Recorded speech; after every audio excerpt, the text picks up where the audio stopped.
결과적으로 떨어져도 바로바로 입주할 수 있는 길이 확 열리게 되는 겁니다. 정말 합리적이고 반가운 변화가 아닐 수 없습니다. 마치 놀이공원 자유이용권처럼 한 번 통과하면 1년 동안 프리패스가 되는 거예요.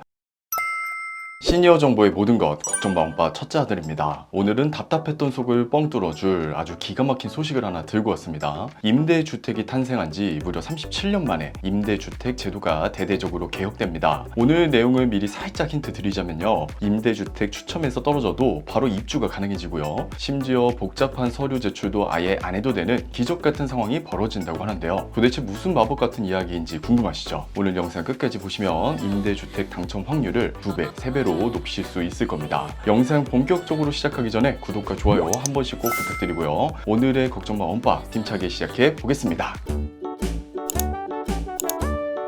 우리 엄빠님들 그동안 임대주택 모집 공고 확인하시느라 참 힘드셨죠? 언제 어디서 공고가 나올지 몰라서 매일 LH 홈페이지를 기웃거리거나 자식들에게 좀 알아봐 달라고 아쉬운 소리를 해야만 했습니다. 국토교통부도 국민들의 이런 고충을 잘 알고 있었습니다. 그래서 가장 먼저 임대주택 모집 횟수와 날짜를 확 바꿨습니다. 기존에는 1년에 7번, 그것도 날짜가 들쭉날쭉해서 도무지 예측을 할 수가 없었는데요. 이제는 1년에 10번, 그러니까 사실상 1월과 2월을 제외하고 매달 정기적으로 입주자를 모집하도록 횟수를 대폭 늘렸습니다. 그것뿐만이 아닙니다. 이제 매달 공고가 뜨는 날짜를 딱 정해버렸습니다. 임대주택을 평소에 염두하고 계셨던 기초수급자 등 취약계층 분들 중에서 수도권에 사시는 분들은 매달 5일, 지방에 사시는 분들은 매달 15일을 달력에 동그라미 쳐두시면 됩니다. 마치 우리 월급날이나 급여 혹은 연금 받는 날짜 기억하듯이 매달 5일과 15일만 되면 자동으로 공공임대주택 공고가 뜨니까 이제 더 이상 불안해하며 언제 공고가 나나 전전긍긍하실 필요가 전혀 없어진 겁니다. 여기에 더해서 오는 9월부터는 아주 속 시원한 정보 하나가 추가로 공개될 예정입니다. 바로 공실 정보, 즉 지금 어느 동네에 어떤 아파트가 비어 있는지 그 빈집 정보를 국민들에게 싹 다 공개하겠다는 겁니다. 예전에는 그냥 나라에서 여기 신청하세요 하면 눈치 작전하면서 찔러보는 식이었잖아요. 그런데 이제는 내가 이사 가고 싶은 동네나 관심 있는 아파트 단지에 지금 빈집이 있는지 없는지를 미리 확인하고 빈집이 나올 것 같을 때 전략적으로 신청을 할 수 있게 되니 우리 엄빠님들의 소중한 시간과 노력을 훨씬 아낄 수 있게 될 전망입니다. 자, 이제 오늘 영상의 가장 핵심적이고 우리 엄빠님들이 가장 귀 쫑긋 세우실 만한 진짜 중요한 떡밥 2가지를 회수해 볼 시간입니다. 제가 처음에 추첨에서 떨어져도 바로 입주가 가능해진다고 말씀드렸었죠. 이게 도대체 무슨 말이냐면요. 바로 입주 대기자 제도가 완전히 달라진다는 뜻입니다. 아주 쉽게 예를 들어서 설명해 드릴게요. 예전에는 엄빠님이 백일동에 있는 15평형 아파트에 신청을 했다가 아깝게 떨어지면 그냥 대기 순번만 받고 하염없이 기다려야 했습니다. 바로 옆 102동에 똑같은 15평형 빈집이 나와도 엄빠님은 백일동 대기자라는 이유로 그 빈집에 들어갈 수가 없었어요. 참 답답하고 융통성 없는 제도였죠. 그런데 이르면 올해 말부터는 이 대기자 제도를 아주 넓게 묶어버릴 계획이라고 합니다. 쉽게 말해서 비슷한 평수나 비슷한 단지들은 하나의 큰 그룹으로 묶어서 대기 순번을 주는 겁니다. 이렇게 되면 내가 101동에 떨어졌더라도 옆동이나 근처 비슷한 아파트에 빈집이 생기면 나라에서 바로 연락을 줍니다. 선생님, 101동은 아직 사람이 안 나갔지만 102동에 마침 똑같은 평수 빈집이 하나 나왔는데 바로 들어가실래요? 하고 묻는 거죠. 즉 내가 처음 찍었던 그 집에서 떨어졌더라도 융통성 있게 빈집을 척척 연결해 주니까 결과적으로 떨어져도 바로바로 입주할 수 있는 길이 확 열리게 되는 겁니다. 정말 합리적이고 반가운 변화가 아닐 수 없습니다. 그리고 두 번째로 제가 서류 제출을 아예 안 해도 된다고 말씀드렸던 것도 기억나시죠? 사실 우리 엄빠님들이 임대주택 신청할 때 가장 진을 빼는 게 바로 서류 준비입니다. 주민센터 가서 가족관계 증명서 떼고 은행 가서 소득 증명서 떼고 혹시라도 하나 빼먹으면 또다시 발걸음을 해야 하잖아요. 게다가 이번에 떨어져서 다음 달에 다른 임대주택에 다시 신청하려고 하면 그 고생을 해서 떼어놓은 서류들을 유효기간 지났다고 또 처음부터 다시 떼오라고 했습니다. 정말 화가 날 지경이었죠. 그런데 이제 이런 불필요한 고생을 싹 없애기 위해 자격 유지 기간이라는 제도가 도입됩니다. 이게 무슨 뜻이냐면 엄빠님이 처음에 임대주택 신청할 때 나라에서 소득이랑 재산을 싹 다 조사해서 자격이 된다고 통과를 시켜 주잖아요. 그럼 그 자격을 무려 1년 동안 그대로 인정해 준다는 겁니다. 마치 놀이공원 자유이용권처럼 한 번 통과하면 1년 동안 프리패스가 되는 거예요. 그래서 오늘 A단지 신청할 때 서류를 냈다면 다음 달에 B단지에 신청할 때 혹은 3달 뒤에 C단지에 신청할 때는 지긋지긋한 서류 서류를 또 제출하지 않으셔도 됩니다. 그냥 신청 버튼만 누르면 나라에서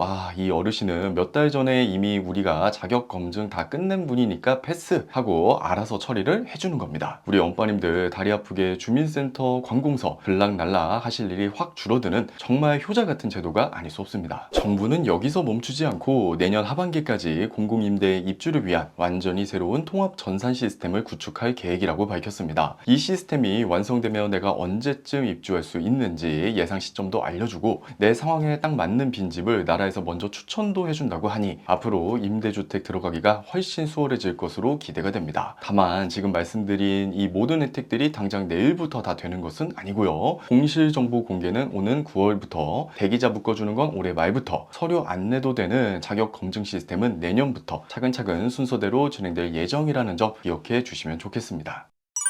엄빠님들, 오늘 전해드린 37년 만에 임대주택 대개혁 소식 어떻게 들으셨나요? 그동안 공고 날짜 챙기랴 서류 떼랴 마음고생 몸고생 참 많으셨을 텐데 이제 떨어져도 비슷한 빈집으로 쏙쏙 알아서 연결해주고 서류도 한 번만 내면 1년이나 쳐준다고 하니 10년 묵은 채증이 싹 내려가는 기분이신가요? 아니면 이렇게 제도를 편하게 바꿔주는 건 참 좋은데 정작 내 동네에는 여전히 임대주택 숫자 자체가 너무 부족해서 그림의 떡처럼 느껴지시나요? 뭐가 어찌되었든 행정 편의주의에서 벗어나 국민 입장에서 융통성 있게 제도를 고쳐 나가는 방향성은 참 좋은 것 같습니다. 오늘 전해드린 이 획기적인 제도 변화에 대해 우리 엄빠님들은 어떻게 생각하시는지 댓글창에 자유롭게 의견 남겨주시면 정말 감사하겠습니다. 오늘 준비한 내용은 여기까지고요. 마지막으로 가시기 전에 구독과 좋아요, 알림 설정 꼭 한 번씩 챙겨주시길 부탁드립니다. 저는 다음에 더 우리 살림의 보탬이 되는 알찬 정보 가득 안고 다시 찾아뵙도록 하겠습니다. 지금까지 걱정맘빠 첫째 아들이었습니다. 감사합니다.